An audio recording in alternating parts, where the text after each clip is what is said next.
Bring it on the floor, never danced like this before. We don't talk about it, dancing on to the boogie all night long. Olá, sejam bem-vindos ao podcast Sescom Talks. Com muito prazer hoje vamos receber Valsemiro Nossa, o cara que é referência nacional, e a FUCAP está aqui para poder provar isso, e hoje a gente vai ouvir o Valsemiro um pouquinho contar a história de como foi virar referência nesse universo, né, que a gente fala, que é o universo da educação. Valsemiro, muito obrigada pelo convite, é um prazer imenso receber você aqui, a gente está muito feliz de poder ter você aqui na nossa casa, e hoje numa conversa muito leve e descontraída, a gente quer ouvir como que é esse mundo FUCAP de ser, né? Conta pra gente um pouquinho como que é a história da FUCAP, vamos começar a ouvir essa história. Eu já ouvi, né? Já tivemos outra oportunidade de estar juntos e eu ouvi, eu amei, eu queria que você repetisse para todo mundo ter conhecimento de como que é ser referência nacional. Muito obrigada. Olá, é um prazer, Tamara, estar aqui com vocês, compartilhando um pouquinho dessas histórias, né? Realmente são histórias aí que marcaram principalmente a minha vida, né? Eu acho que eu sou uma pessoa que vim do interior, né? De família bem humilde, e assim, mas desde criança, né? Desde meus 5 anos de idade, foi quando eu comecei a ir para a escola. Eu não sei porquê, mas eu achava que eu tinha que aprender cada vez mais, que o conhecimento poderia mudar o meu futuro. Então, eu sempre, desde criancinha, sempre pensei isso. E sempre fui à busca, né? Então, com 10 anos de idade, onde eu morava no interior, a escola só ia até a 4ª série, eu já tinha fechado a 4ª série, então eu tinha que ir para uma outra escola, eu tive que ir para uma cidadezinha mais próxima, lá da onde eu estava, e aí foi quando eu deixei de morar com meus pais, com 10 anos de idade, fui morar com a minha tia para poder estudar. Nossa, e aí daí nunca mais voltei a morar com os meus pais, mas fui seguindo, né? Com 13 anos eu já estava entrando no ensino médio, na época nem era chamado de ensino médio, né? Fazia o básico, depois eu acabei optando em fazer técnico em contabilidade, porque na cidadezinha só tinha 2 possibilidades, ou técnico em contabilidade ou normal, que era para ser professor. E eu nunca imaginava de ser professor, né? Então eu optei para ser técnico em contabilidade. Mas já com 13 anos eu comecei a trabalhar, né? Eu comecei a fazer alguma coisa para ter um dinheirinho. Então, meu primeiro emprego foi vender picolé na rua. Já era empreendedor desde pequeno. E aí eu tinha que arranjar dinheiro, né? E dali já fui ser balconista de uma loja. Em seguida, eu acredito que, sei lá, com 15, 16 anos, eu estava no escritório de contabilidade já, que eu estava fazendo curso técnico. E aí, assim, já comecei no escritório de contabilidade, dali eu fui para a faculdade, com um pouco de sacrifício, porque eu morava em Guaraná, né, lá em Aracruz, fazia faculdade em Colatina, e logo em seguida eu mudei, eu fui trabalhar numa empresa em Linhares, então de Linhares fazia faculdade em Colatina, esse trânsito aí, tinha que passar por João Neve, enfim. Mas foi muito bom, porque ao final disso tudo, quando eu terminei a faculdade, eu já fazia contabilidade de várias empresas, já tinha me aventurado a ter escritório junto com outra pessoa, né, e também trabalhava numa empresa, já dava aula no ensino médio, então assim, fui sempre me envolvendo muito nessas questões, mas de forma que quando eu tinha 21 anos, mais ou menos 20 para 21 anos, já tinha terminado minha faculdade, e foi o momento que eu tive o meu primeiro momento de estresse mesmo, que eu fui parar no hospital, assim, de tanto que eu tentava fazer coisas em tudo quanto é lugar, e foi quando eu me dei conta que, peraí, a vida não é assim, a vida tem que ter realmente disciplina, trabalhar sim, mas com objetivo, com propósito de alcançar alguma coisa. Então, foi o momento que eu vim para Vitória. E vim para Vitória e automaticamente em seguida eu acabei indo trabalhar na Banesp Seguros, passei por lá praticamente 6 ou 7 anos, né? Trabalhei na contabilidade, trabalhei no setor financeiro, divisão financeira, então assim, fui realmente tendo um progresso nesse sentido, um olhar muito de contabilidade, mas também sempre olhando uma questão mais empreendedora também. Sempre fui gestor também em todos esses lugares que eu passei. E aí, é claro, em paralelo a isso, quando eu estava na Banespa Seguros, eu acabei me aventurando fazendo um concurso para a Universidade Federal para ser professor. Então, eu não queria ser professor, já E tinha sido acabou sendo professor do ensino levado. médio e acabei indo para a universidade. Uhum. Mas na universidade, novamente, trabalhava o dia todo na empresa e à noite dando aula, né? Então, assim, chegou um momento que eu estava chegando no mesmo ponto que eu cheguei Lá quando eu tinha atrás, 21 quando anos. você Falei, opa, largou. peraí, não tá certo isso, né? Só que nesse momento eu já tinha casado, eu já tinha dois filhos, e Legal. filhos pequenos ainda, mas foi um momento que eu falei, não é isso que eu quero para mim, não. Saí da empresa e fiquei só na universidade, e foi quando eu me dei conta de que eu precisava estudar mais. Então, foi o momento que a gente decidiu ir para São Paulo para fazer mestrado. Então, eu fui em 1996, fui para Nossa. São Paulo para ficar 2 anos e meio fazendo mestrado, acabei ficando 5 anos e fiz o doutorado também. Então, só que nesse período, né, São Paulo um custo de vida muito alto, eu com pouca grana, né, mas eu já tinha uma casa, um apartamento, né, eu Começou cedo. acabei vendendo tudo isso para ficar 5 anos em São Paulo. Então, eu praticamente zerei minhas finanças durante esse período. E aí, lá em São Paulo, aí começa a história da FUCAP, Nossa, né, quando eu estava lá fazendo já no segundo curso, no doutorado, acabou que o professor Aridelmo acabou sendo meu colega de sala dentro do doutorado lá em São Paulo. E foi dali que nós começamos a discutir, né, um modelo de educação na área. Começou em contabilidade, de fato, né, que tanto eu Você quanto nunca ele. negou a contabilidade, né, Tanto eu Valcemiro? quanto ele éramos contadores, né, nunca deixei. E aí, assim, a gente conversava muito, porque eu também já tinha ministrado aula em faculdades aqui particulares, o Aridelmo também, a gente estava na universidade, mas a gente percebia assim, poxa, dá para fazer diferente, né, para que a gente consiga ter um nível de aprendizado maior e tal. E nos locais por onde a gente estava, a gente via que não tinha muito campo para isso. Então, começamos a desenhar uma ideia. Opa, e se a gente montar aqui uma ideia pautada em pesquisa, né? E voltado para um ensino mais de excelência. Inicialmente, a ideia era nem ter curso de graduação, a ideia era ficar com pós-graduação, né? Mestrado, doutorado, MBAs, esse era o primeiro momento.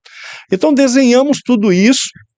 Tivemos aí um apoio grande lá de professores da Universidade de São Paulo, o próprio professor Nelson Carvalho, professor Eliseu Martins, professor Irã Siqueira Lima, eles participaram diretamente aqui do início, Que né? legal, isso eu não sabia, tá Olha, vendo? Eu já tinha ouvido a história, mas assim, os detalhes vieram agora, que legal. Eles participaram pelo menos Grandes referências, 5, né, do 6 mundo anos contábil. aqui, dando todo o apoio ao processo como um todo. Mas aí,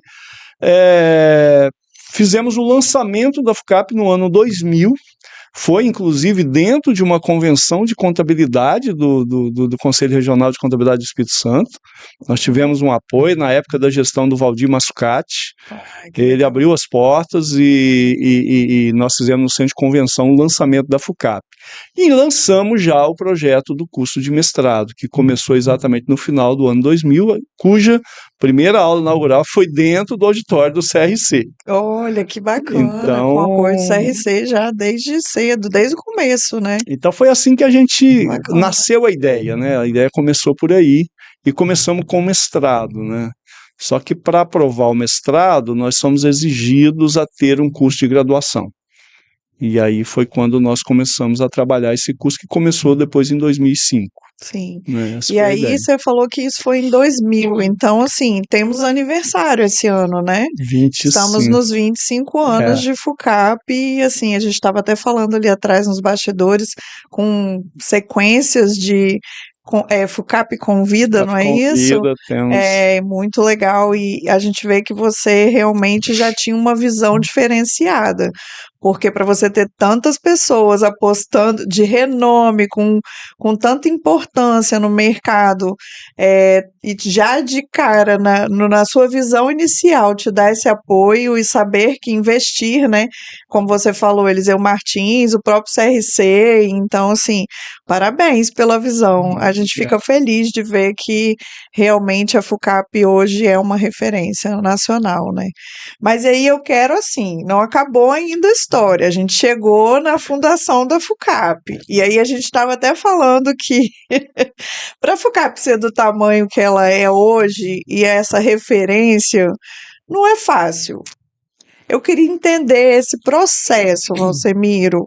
Qual foi a. Porque a gente nota que a gente teve 2 momentos da sua vida, né, que você falou assim: não, tô demais, vou retroagir um pouco. Depois, novamente, não, tô demais, vou retroagir um pouco.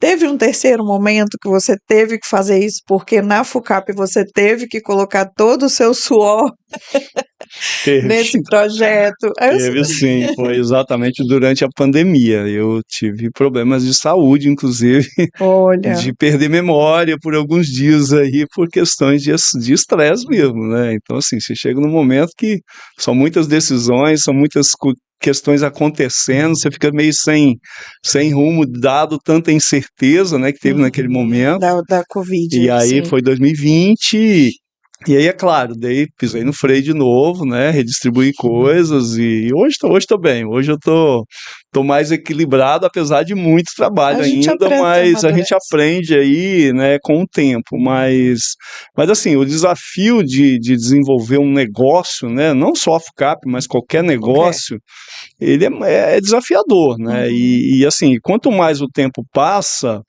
parece que, é claro, por um lado parece que você tem mais facilidade em algumas coisas, mas você tem mais desafios, porque aumenta a concorrência, aumenta mais pessoas querendo fazer a mesma coisa. Então, Sim. você tem que sempre buscar diferenciais. Então, essa busca a gente sempre teve. Então, assim, começar a FUCAP não foi uma tarefa muito fácil, porque a gente tinha uma boa ideia, tínhamos apoio, né, intelectual e tal, mas não tínhamos dinheiro.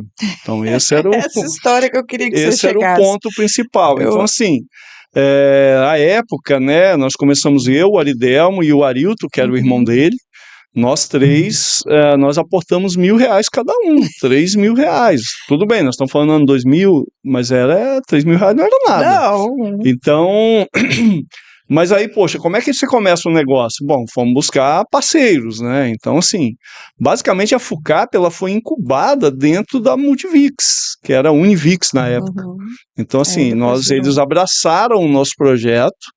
Em contrapartida, eu e o professor Aridelmos trabalhávamos nos cursos deles, principalmente de contabilidade e administração, que estava iniciando, num sentido de ter um reconhecimento no MEC, com nota máxima e tal. E a gente conseguiu fazer isso nos 2 primeiros anos, e aí foi a contrapartida que nós demos para ele, mas eles nos deram todo o suporte de estrutura, até marketing eles fizeram para a gente para compor lá as primeiras turmas de mestrado, né?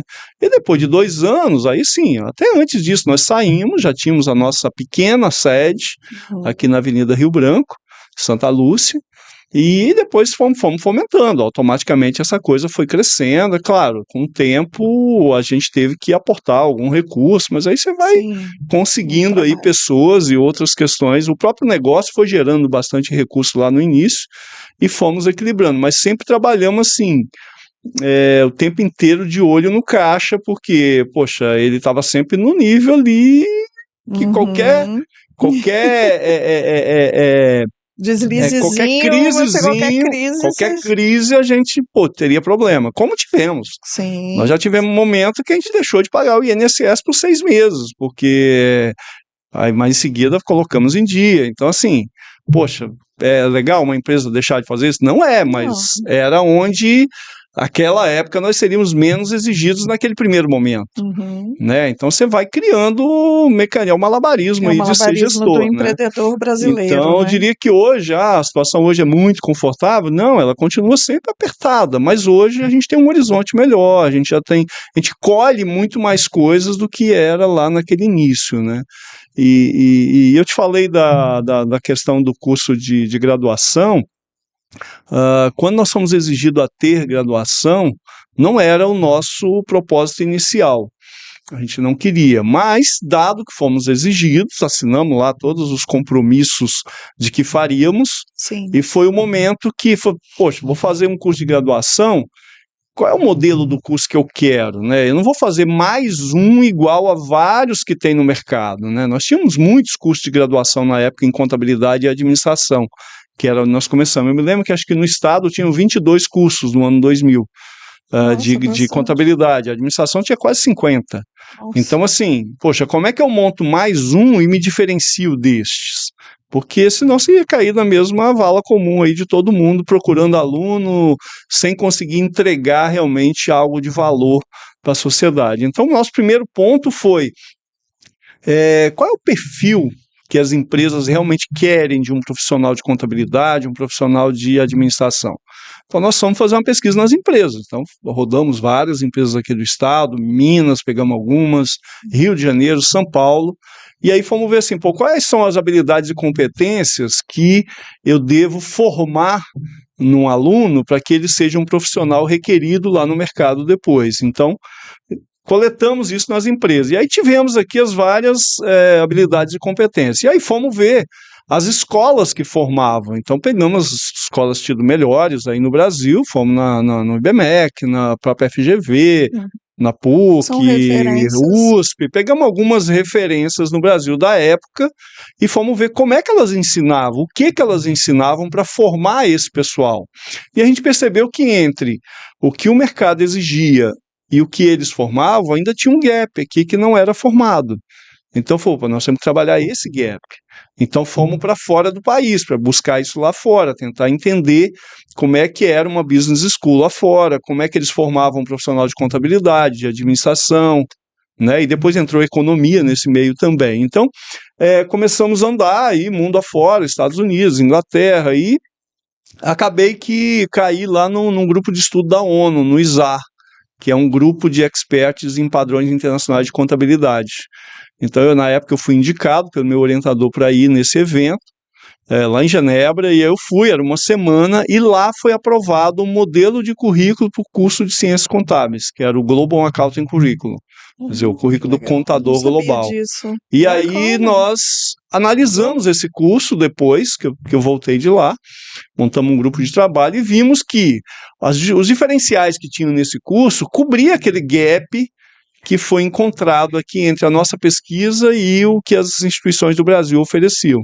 Então, nós implantamos esse curso. Então, e aí foi em 2004 para 2005. Em 2008, formamos a primeira turma. E aí nós fomos convidados pela ONU para ir lá fazer uma apresentação do curso que a gente tinha implantado e tal. Lá descobrimos que a FUCAP foi a primeira no mundo a implementar o curso de contador global. Gente, então, produto, olha, capixaba esse produto, hein? Capixaba, né? E ele não seguiu que a gente fala do efeito manada, né? Eu vou abrir mais um curso. Não, tinha que ser Você diferente, fez toda uma trajetória para poder chegar num padrão de excelência, né? Exatamente. Quem olha assim de fora fala, é só mais uma faculdade que fez boas propagandas, não consegue entender de fato, né, Valcemir? E a gente sabe que é assim. Nossa, muito feliz. Teve uma história que você falou uma vez que foi do financiamento. Sim, Você lembra que teve essa sim, história que vocês sim. tiveram que pedir um financiamento e ficaram... Foi. Gente, Então, esse foi em 2010, acho que 2010 mais ou menos, né? Que acontece? Dado esse curso diferencial que a gente fez, a gente depois implantamos tudo que tinha diferente no curso de contabilidade, que agregou valor, nós levamos também para a administração, levamos para a economia, né?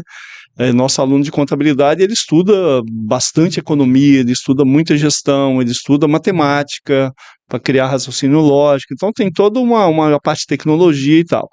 Isso aí, em 2008, quando rodou a primeira turma, nós tivemos o primeiro ENAD, e aí tivemos pela primeira vez uma nota de avaliação da faculdade como um todo, que é o IGC, e foi nota 5. E na época nós ficamos em 10º lugar. Isso foi no início de 2010. E aí nós tínhamos um problema que era o seguinte, a gente cuidou bem da grade, né, curricular, cuidamos bem da formação dos professores. Nosso curso de graduação começou 80% dos professores eram doutores e pessoas com habilidade de mercado. Então, assim, é bem diferente mesmo, para tocar aquele currículo. Terceira era a infraestrutura, que a gente não tinha bem. Esse era o patinho feio, a infraestrutura era muito feia, era um prédio antigo, uns galpões que a gente tinha lá, e os alunos às vezes tinham vergonha de estudar lá. Isso em 2009, 2010. Então isso aparecia todo ano nas avaliações. Falei, caramba, só que isso aqui vai custar dinheiro, né? E a gente precisa de recursos para fazer isso. E aí surgiu uma ideia de uma parceria que tinha o Ministério da Educação com o BNDES. Eles iam fazer financiamentos para faculdades, né, se renovarem, fazer infraestrutura, aquela coisa toda. E nós começamos a trabalhar o projeto, trabalhando, esse projeto ficou pronto, fomos dar entrada. Até hoje a gente não descobriu se dava entrada no Ministério da Educação ou no BNDES, nem eles sabiam. A lei saiu, mas ninguém sabia, ela não foi operacionalizada, então ninguém sabia, mas estava com o projeto pronto. E aí um dia, logo depois que saiu a nota 5, né, no Brasil nós tínhamos sido 22 instituições que tiveram nota 5 naquele momento, e nós éramos clientes do Santander. E aí o Santander tem o Santander Universidades. E aí nós fomos convidados para um evento em São Paulo pelo Santander, e aí fomos lá. Não sabia exatamente o que era, mas fomos convidados, era um evento e tal, e fomos. Até o Aridemo que foi. E aí quando chegou lá, estava toda a cúpula do Santander, o superintendente, presidente, aquela coisa toda. E aí a gente viu que tinha sido convidado exatamente as instituições privadas que tinham tido nota 5. Das 22, devia ter umas 14, 15 que eram privadas. E aí essas que estavam lá. E aí o presidente lá, o superintendente, veio na mesa de cada um perguntar, e aí, vocês estão precisando de alguma coisa e tal? Aí e o Aridemo na hora estava com um projeto na bolsa, esse projeto. Ele falou assim, olha, foi prevenido também, né? A gente precisa de uma grana para executar isso aqui. O que é isso aqui? É uma reforma que a gente precisa fazer no prédio, além de refinanciar alguns outros financiamentos que a gente tinha lá, que era tudo de curto prazo, a gente queria alongar a dívida, aquela coisa toda. Era em torno aí de 6 milhões, mais ou menos. E aí ele olhou e falou assim, isso aqui te atende? Aí eu olhei, sim. Aí, posso ficar com isso aqui? Pode. Levou para lá. E aí, assim, sem entender muita coisa, né? No final ele voltou e falou assim, olha, a equipe já analisou e a gente vai conceder o financiamento para vocês. E aí eu falei, pô, mas eu não tenho garantia. A gente não tem garantia nenhuma para dar. Ele falou, não, a garantia você já deu, você é nota 5.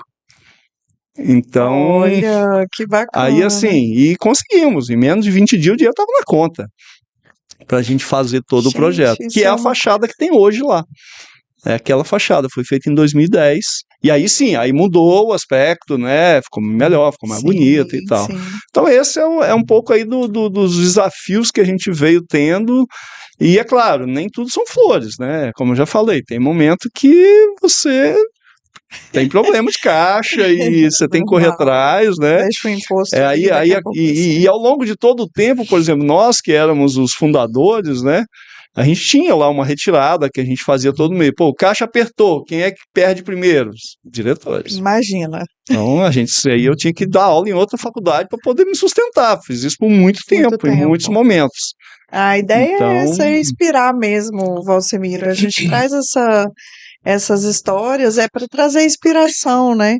Para as pessoas também saberem que nada é de graça. A gente tem que realmente se empenhar, e eu acho que vocês tiveram mais do que isso, vocês tiveram uma visão diferente. E aí tá o diferencial, né?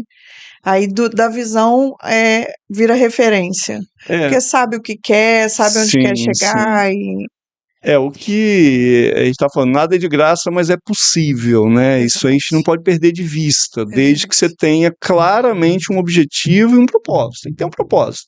Né? Por que você tem que acreditar naquilo que você faz e acreditar que aquilo vai realmente transformar a sociedade, né? Quando você coloca isso na frente e um dos pilares que nós sempre tivemos desde o início foi, a gente quer entregar com excelência. Custe o que custar, nós vamos entregar com excelência. Então, assim, tudo veio com a excelência máxima até hoje? Não, mas dentro do que a gente conseguia fazer, a gente queria ser o melhor ali naquilo que a gente estava entregando sempre, né? Então, se você põe um pilar desse, né, para você ficar olhando para ele o tempo inteiro e tudo que você faz é em prol disso, o resultado É vem, um né? propósito. Então Sim, você tem sim, que é o ter que a gente realmente fala um de propósito ali, de vida. né? Muito feliz em ouvir essa história novamente, dessa vez com mais detalhes. Tem coisas aí que eu também não sabia, que para mim foi novidade. E agora, gente, eu vou fazer uma pergunta para Valcemiro. Você me permita, Valcemiro, porque essa Vontade. pergunta ela virou um clichê. A contabilidade vai acabar? Essa pergunta. A gente ainda tem essa pergunta circulando, eu já tenho minha opinião, a gente já conversou sobre isso, mas eu quero que as pessoas que veem a gente, que estão ouvindo a gente no nosso podcast, no nosso Spotify, saiba qual a opinião de Valcemiro nossa. Então, eu acho que esses ciclos eles sempre vão existir, né? Dessa falácia, vai acabar, a profissão tal vai acabar. E a gente vê ao longo de toda a história que ela não acaba, ela se modifica, né? Então eu acho que são momentos que a forma de fazê-la vai se modificando, né? Então eu me lembro bem, eu peguei a época da máquina de escrever, antes do computador, né? Então a gente fazia contabilidade naquelas máquinas, tinha processo de gelatina para colar lá no livro, enfim. O dia que aquilo aí, que chegou o computador, eu falei assim, não, mas agora você vai botar no computador, você não precisa mais datilografar, você não precisa mais ficar colando o livro, ele já vai imprimir, tá bom, acabou a contabilidade, acabou aquela trabalheira toda que se fazia, achando que aquilo ali era fazer a contabilidade. Não, contabilidade não é a operação de fazer. O resultado da contabilidade é o que ela gera de informação, né? Então, assim, se eu comparar lá no passado para hoje está praticamente quase tudo automático e vai automatizar ainda muito mais, mas o que não mudou? Lá eu gerava informação, eu continuo gerando informação, só que hoje eu ainda tenho que gerar muito mais informações, muito mais rápido, muito mais precisa. Então, assim, o objetivo principal da contabilidade, ele continua o mesmo e até avançou mais. Agora, o como eu gero essa informação, isso vai mudando ao longo do tempo. Então, hoje, por exemplo, se a gente observar, eu acredito que ainda tenha contadores que ficam lá fazendo lançamento contábil na mão. Sim. Ainda tem. Quer dizer, ele está lá atrás em termos de mudanças. A gente tem, hoje é possível fazer isso tudo automaticamente. Sim. Quer dizer, já há bastante tempo.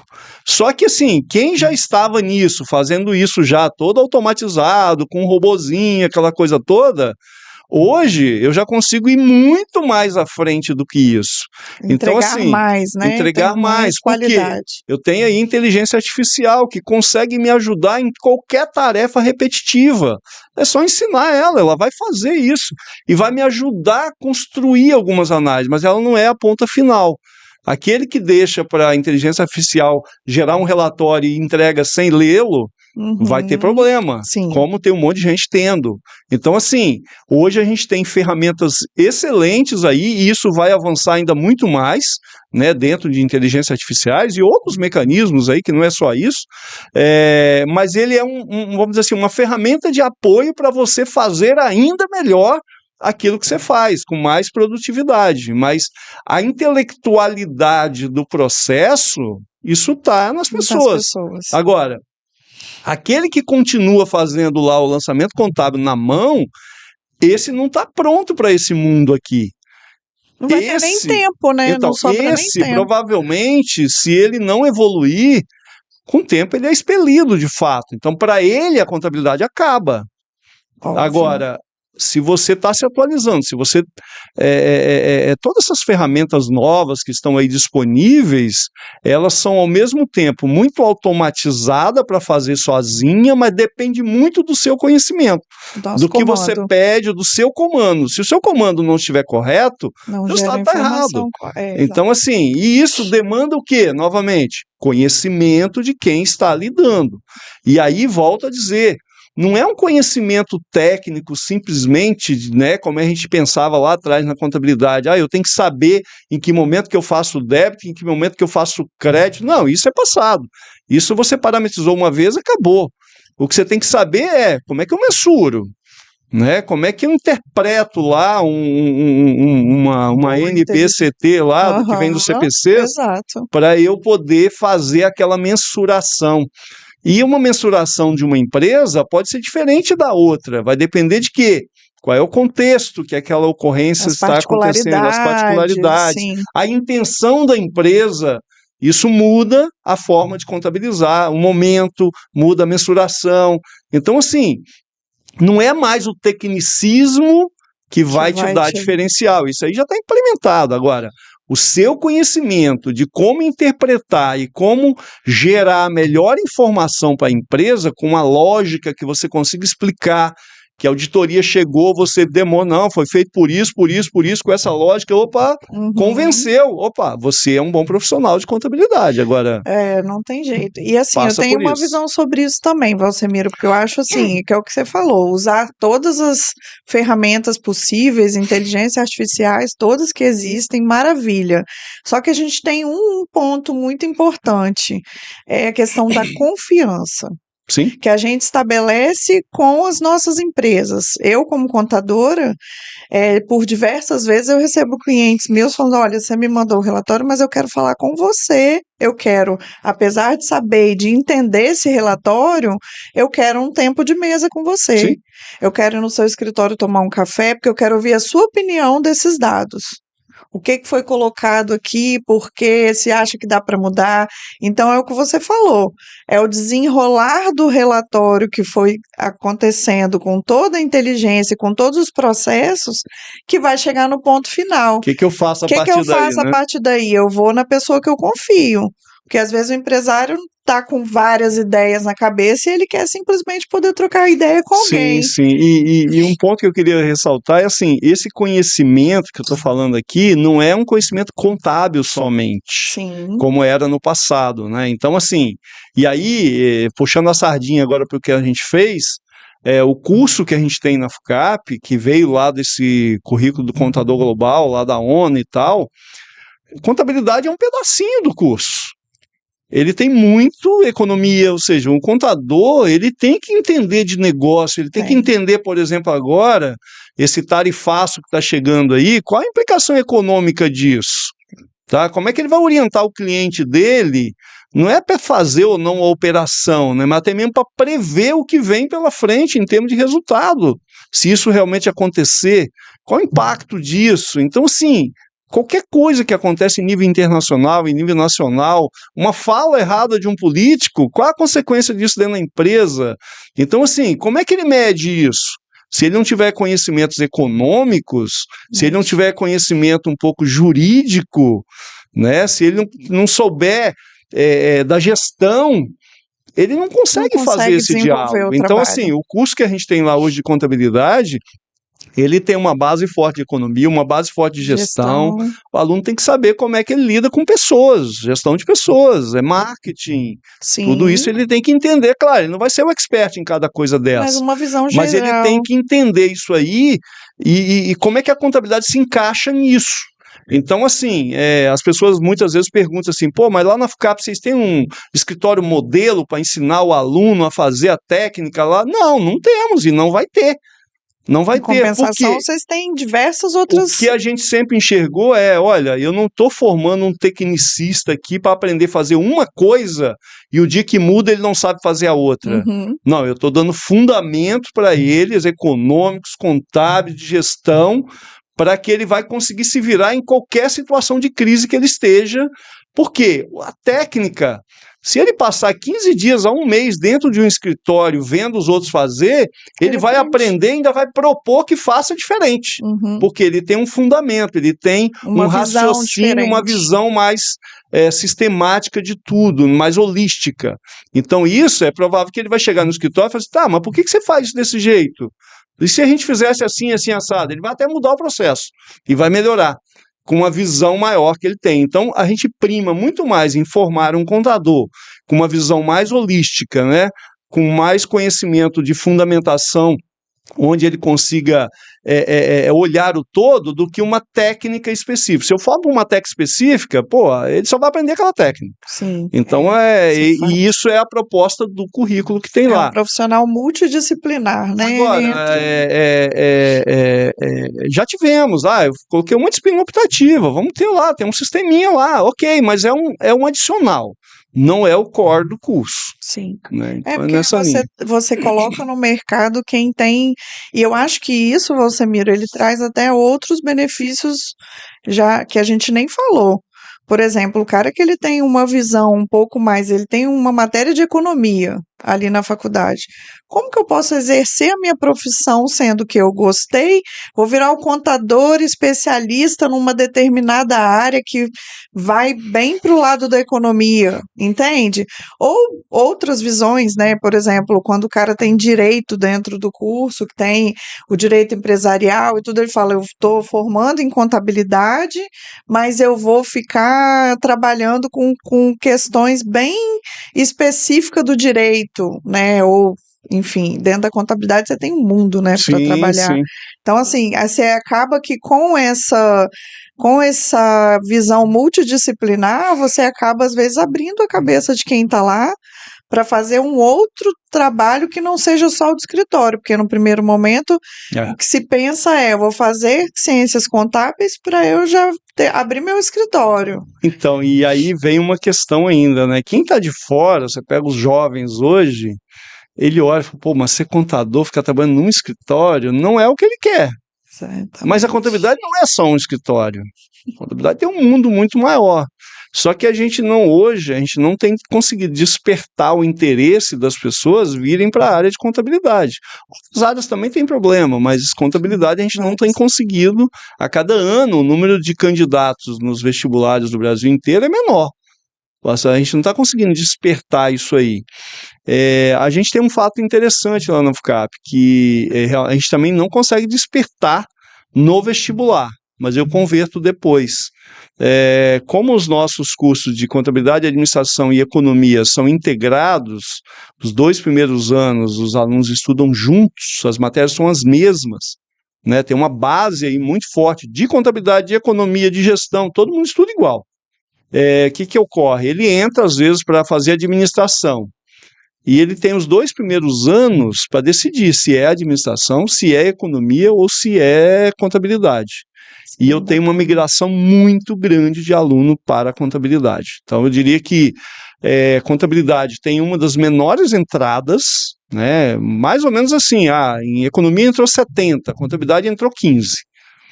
Né? Mas na hora que forma, isso inverte. Muito legal, eu tenho mais formados em contabilidade do que nas outras áreas, proporcionalmente aí. Por quê? Ele se interessou quando ele começou a conhecer o potencial que aquilo pode gerar na vida dele, no mundo contábil aí, de forma geral. Então, assim, a gente não tem conseguido vender bem o potencial da profissão. Mas por quê? Muitas vezes, quando a gente vai vender, você fica muito centrado lá no cálculo de imposto, no que um escritório de contabilidade de pequena empresa faz. Isso aí ninguém quer. Nem eu gostaria. Essa nova geração, elas não eles querem desafio, eles querem empreender, eles querem... E aí vai, poxa, a gente está fazendo um levantamento lá agora de ex-alunos, né? A gente está percorrendo aí todos os nossos ex-alunos, onde que eles estão e tal.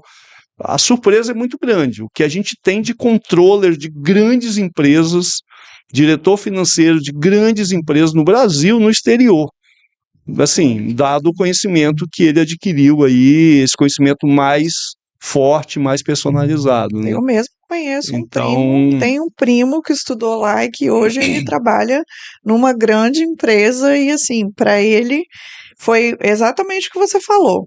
Entra, quebra o preconceito, né, do que é o curso de Ciências Contábeis e se apaixona. Sim. Eu acho que é isso. Valsemiro, obrigada pela sua participação. Foi um prazer imenso ter você aqui com a gente. Foi muito legal a nossa conversa, nosso bate-papo. Espero ter você de novo aqui com a gente para falar de outros assuntos que estão por vir, né, que a gente está o tempo inteiro aqui com vocês.